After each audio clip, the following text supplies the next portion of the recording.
આજે આપણે મકાઈને પાણી વગર કઈ રીતે બાફીએ તે હું તમને જણાવીશ। બજારમાંથી તાજા મકાઈ આપણે લાવવાના છે। આ રૂમાલ આ રીતે પેક કરવાનું।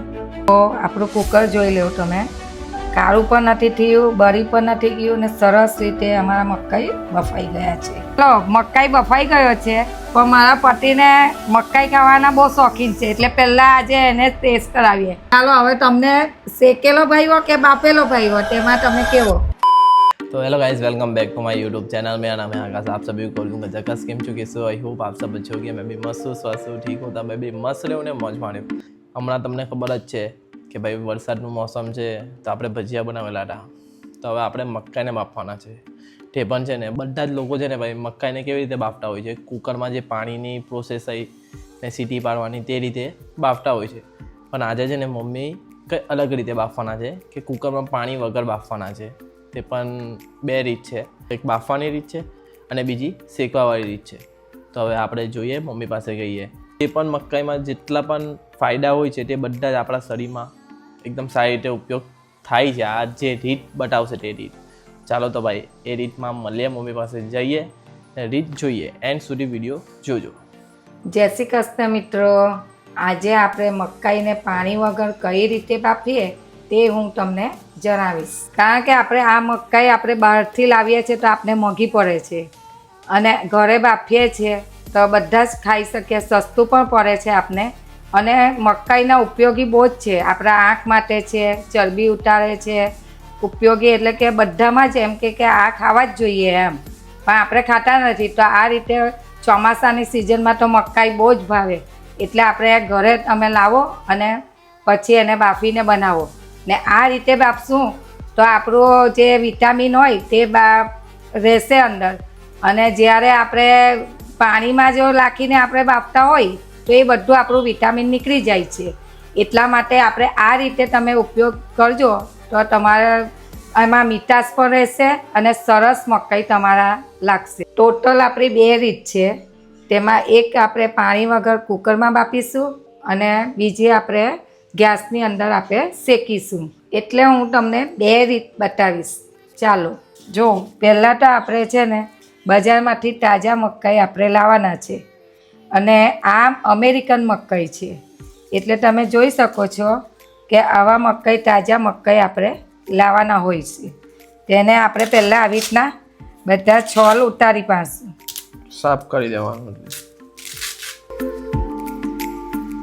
જો મિત્રો, આ રીતે બધા આપણે રેસા એના કરી લેવાના હોય છે, કારણ કે એ આપણે ખાતી વખતે આપણા મોઢાની અંદર આવી જાય છે, એટલે આને આપણે બરાબર સાફ કરી લેવાના હોય છે, અને જોઈ લેવાનો કોઈ ખરાબ દાણો હોય તે આપણે કાઢી લેવાનો હોય છે।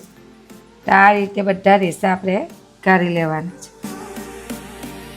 આ રીતે આપણે તો એક જ મકાઈનો કરીએ છીએ, પણ બીજા તમારે વધારે કરવા હોય તો પણ થઈ શકે। આપણે તો એક મકાઈનો જ બનાવતા છે, એટલે તમારે વધારે કરવું હોય તો પણ થઈ શકે। તો પહેલાં સૌપ્રથમ આપણે પહેલાં એને ધોઈ લેવાના છે ઠંડા પાણીથી। રીતે ઠંડા પાણીથી જે કંઈ આપણી જીવાત કંઈ બી હોય તો આપણે દેખાય નહીં આ મકાઈમાં, એટલે આપણે એને પહેલાં ઠંડા પાણીથી ધોઈ લેવાના હોય છે। 2-3 લોટા અમે પાણી આમાં લીધેલું છે, તપેલીમાં સાદું પાણી। તેની અંદર આવી રીતના એક નેપકિન જારો લેવાનો હોય છે, જોઈ શકો છો। ઓકે, આવી રીતના તમારી પાસે કોઈ પણ કપડું પણ જારું હોય તો પણ ચાલે, પણ અમે આવી રીતના નેપકિન લીધેલો છે, કારણ કે આવા લાઇટ કલરના જ આપણે લેવાના હોય છે। આપણે જે કલરિંગ હોય તે નહીં લેવાના, કારણ કે અંદર એ કલર લાગી જાય છે। પછી આ રીતે આપણે એને પલાળી લેવાનું છે પાણીની અંદર, જોઈ શકો છો તમે। આ રીતે પલાળી લેવાનું છે। પછી આ રીતે આપણું આવું પ્રેશર કુકર લેવાનું હોય છે, તેની અંદર આ રીતે આપણે એને આવી રીતના નીચવીને, પાણી રહેવું નહીં જોઈએ, થોડુંક બહુ નીચે મીડિયમ એમ નીચવીને લેવાનું હોય છે। તે આપણે એને મીઠું નાખીને બાફશું તો આપણા અંદર મીઠું પણ પચશે, એટલે આપણે આ રીતે મીઠુંને લગાવી દેવાની છે। સ્લાઇડ બહુ નહીં, ને હવે આ રીતે એને મૂકવાનું હોય છે. આ રૂમાલ આ રીતે પેક કરવાનું. જોઈ શકો છો. આ તો અમે એક જ બનાવી છે, પણ તમે 2 બનાવે તો 3 બનાવે, જેટલા તમે બનાવી શકો એમ.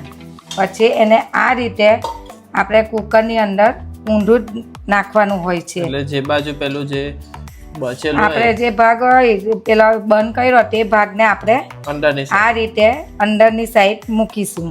કારણ કે જે કદાચ ખુલ્લો ભાગ થઈ જાય તો પણ એ સારી રીતે બફાઈ જશે. મકાઈ બહાર નહીં આવવું જોઈએ સર. હવે આ રીતે એને ગેસ પર આપણે મૂકશું. તો પહેલાં આપણે એને 1 મિનિટ જ્યાં સુધી આપણી હવા ભરાય સીટીની ત્યાં સુધી ફૂલ ગેસ આપણે રાખીશું. 1 મિનિટ માટે ફૂલ ગેસ રાખીશું. અંદર જે રૂમાલ છે તે પણ ગરમ થઈ જાય અને મકાઈ પણ ગરમ થઈ જાય, એટલા માટે 1 મિનિટ માટે ફૂલ ગેસ. ટાઈમ બધું જોઈ રાખવાનું તમારે. 1 મિનિટ થઈ ગઈ છે ને આ અમારી સીટી જે ઉભરાઈ ગઈ છે એ હવે એટલે આપણે એને થોડુંક એકદમ મીડિયમ કરી નાખ એકદમ ઓછો ગેસ કરી દીધો છે ને મીડિયમ. 10 મિનિટ સુધી આપણે એને રવા દેશું. પછી તમને હું બતાવીશ. સીટી એવું કંઈ પાડવાનું, 10 મિનિટ ચાલુ રવા દેવાનો, પછી બંધ કરી દઈશું આપણે. બરાબર, 10 મિનિટ રહીને મળીએ. આપણે આ 10 મિનિટ થઈ ગઈ છે. હવે એને બંધ કરીશું. જોઈ શકો છો આ ગેસ આપણે અત્યારે બંધ કર્યો. હવે એને જે ઠંડુ પડવા દેવાનું, પછી સીટી આપણી આ નીકળી જાય પછી આપણે એને ખોલી લેવાનું. જોઈ શકો છો મિત્રો, 10 મિનિટ થઈ ગઈ. જો આ પછી હવે એને આપણી ઠંડુ નીકળી પાડી ગઈ છે. તો હવે તમને હું બતાવીશ. અને આમાં તમારે ધ્યાન રાખવાનું હોય છે દાજે નહીં એ પ્રમાણે ચીપિયો લઈ લેવાનો. આ વરાળ લાગી જાય ને તો પછી તમારા હાથ ડજે. વરાળથી બહુ ગંદી રીતે ડસાય. જોઈ શકો છો ગરમ છે. એને આપણે થોડી વાર ઠંડુ પડવા દેશું. એને હમણાં તો કંઈ થશે નહીં, એટલે એક થાળીમાં આપણે એને ઠંડા પાડવા પડશે. પહેલે થાળીમાં આપણે કરી દઈએ. જોવા પરથી લાગે છે કે એકદમ મસ્ત રીતે બફાઈ ગયા છે. જો પાણી વગર કેટલા સરસ બફાયા છે. એ પણ આપણી 10 જ મિનિટમાં. જોઈ શકો છો. તમને બતાવીશ એક દાણો. જોવા તો આપણું કુકર જોઈ લેવું તમે. કાળું પણ નથી થયું, બળી પણ નથી ગયું ને સરસ રીતે અમારા મકાઈ બફાઈ ગયા છે. મરચાંની ભૂકી, ધાણા જીરું, મીઠું, થોડી હિંગ. હવે તમે આની અંદર તમે માખણ પણ લગાવી શકો, બટર ચીઝ પણ લગાવી શકો, બટર પણ લગાવી શકો, બધું લગાવી શકે. પણ અમે એવું લગાવતા નથી. તમે લગાવી શકશો. તો અમે આટલી વસ્તુ લીંબુથી લગાવીએ છીએ. અને આ ચાટ મસાલો લાગશું. આને આપણે બધું મિક્સ કરવાનું છે. ચાટ મસાલો અને મરચાંની ભૂકી, હિંગ, મીઠું, ધાણા જીરું, જરીક હિંગ નાખી. હવે તમે આ લીંબુ એક લેવાનું અને આ રીતે તમે એને લગાડીને ખાશો તો તમારો મકાઈ એકદમ સરસ રીતે સ્વાદિષ્ટ બનશે. સુગંધ આવતી છે એટલે એવું લાગે કે હમણાં ખાઈ લઉં. જોઈ શકો છો. ચખાવીને પણ બતાવીશું કે કેવું લાગે છે. ને તમે મકાઈ જે પેલું પાણી વાળી લાગશે ને આ એકદમ સૂકી સરસ. તમારે ભેલ બનાવી હોય તો પણ બનશે. કંઈ બી વસ્તુ તમારે ઢોકળા બનાવે તે પણ ચાલે એની અંદર. ચાલો, મકાઈ બફાઈ ગયો છે. પણ મારા પતિને મકાઈ ખાવાના બહુ શોખીન છે, એટલે પહેલાં આજે એને ટેસ્ટ કરાવીએ કે કેવા લાગ્યા છે. તો ચાલો લેવો, ટેસ્ટ કરો. પહેલા એક દાણા ચાખી જોઈએ ભાઈ કેવા લાગે. બફાઈ ગયેલા છે ભાઈ. બફાઈ ગયેલા છે કે બહુ કાચા? મસ્ત છે. પહેલી વાર આવા મકાઈ મેં ખાધા હશે. ચાલો મિત્રો, બીજી રીત આપણે જોઈશું. હવે આપણે એને ગેસ ચાલુ કરશું અને આ જે જારી આવે છે તે જારી આપણે ઉપર મૂકવાની હોય છે. શેકવાની રીત ચાલુ થઈ ગઈ છે. ને પછી એની રીતે આપણે ઉપર આ રીતે મૂકવાના હોય છે. જારી નહીં હોય તો પણ ગેસ પર તમારે શેકાશે. એટલે ધીરા તાપ્યા પછી આ રીતે ચીપિયાના મદદથી તમે દાજે નહીં એ પ્રમાણે પલટા કરજો. થોડા ટાઈમે એને પલટા કરવાનો હોય છે. મીડિયમ ગેસ રાખવાનો, બહુ ફૂલ નહીં રાખવાનો, બહુ ધીરો પણ નહીં રાખવાનો. જોઈ શકો છો, જો આ રીતે આપણે એને પલટાવા કરવાનું. એટલે આ જે પાણીમાં આપણે કુકરની અંદર જે પાણી નાખીને બધા જ બાફતા હોય છે તે બધું કસ નીકળી જાય છે ને એના માટે આપણે આ શેકેલો પણ ઉપયોગ સરસ છે. એટલે શેકેલો પણ તમે ખાઈ શકો. અને જે આગળની રીત બતાવી તે પણ ઇઝી છે. આ પણ સારી લાગે, પેલી પણ મને પેલી સારી છે. દેશી મકાઈ પણ તમે બાફવા કરતાં શેકીને ખાશો ને એટલે બહુ સરસ લાગશે.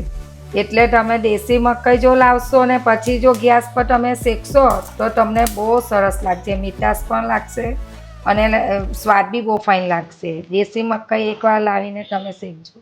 અમેરિકન કરતાં પણ દેશી મકાઈ શેકશો ને તો બહુ સરસ લાગશે. જોઈ શકો તમે, થઈ ગયું. જો શેકેલો મકાઈ એકદમ ઓકે થઈ ગયો છે. આ બંધ કરી દઈએ. હવે એને થોડીક વાર ઠંડો કરવા દેવો પડે. એક દાણો તમને ખોલીને બતાવી દઉં. ચરી ગયું છે, જોઈ લો. શેકાઈ ગયો. જો 5 મિનિટમાં તો આ શેકાઈ જાય છે ગેસ પર. તમારે બાફવું નહીં હોય તો ગેસ પર પણ તમે શેકી શકો છો. આ હવે શેકેલો છે તેનો ટેસ્ટ કરો. જો શેકાઈ ગયો છે. બહુ મસ્ત રીતના શેકાઈ ગયો છે. ચાલો હવે તમને શેકેલો ભાવ્યો કે બાફેલો ભાવ્યો તેમાં તમે કેવો? ટેસ્ટમાં આમ જોવા જાય ને નોર્મલ જે બાફેલો છે ને તે બહુ સરસ લાગ્યું.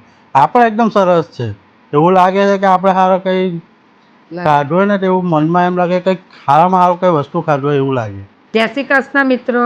આ વિડીયો ગમ્યો હોય તો શેર કરો, લાઈક કરો અને તમારા મંતવ્ય જરૂરથી કમેન્ટ બોક્સમાં જણાવજો. જય શ્રી કૃષ્ણ મિત્રો.